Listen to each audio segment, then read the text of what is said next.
মুক্তিযোদ্ধাদের নাতিপুতিরাও পাবে না, তাহলে কি রাজাকারের নাতিপুতিরা পাবে?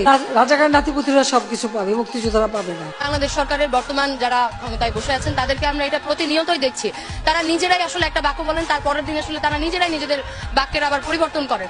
এইরকম একটা মিথ্যাচারের মধ্যে দাঁড়িয়ে, একটা অযৌক্তিক অবস্থানের মধ্য দিয়ে দাঁড়িয়ে একটা সরকার পরিচালনা করছে, সেটার আসলে আমরা অনেক বেশি কিছু দেখতে হয় না।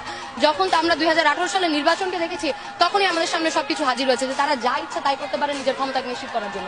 এবং আমরা দেখেছি যে ভোট চুরির মধ্য দিয়ে তারা ক্ষমতা নবায়ন করার মধ্য দিয়ে কতভাবে নির্লজ্জের মতো তারা ঘোষণা দিচ্ছে যে তারা নাকি বাংলাদেশের জনগণের ভোটের মধ্য দিয়ে নির্বাচিত হয়েছে, অথচ যেখানে আমরা 2024 সালেও দেখলাম যে একটা মানে বাংলাদেশের 2% মানুষ মাত্র ভোট দিতে চেয়েছেন, অর্থাৎ যারা ভোটই দেয় নাই সেখানে আবার তারা বলছেন যে তারা নির্বাচিত সরকার।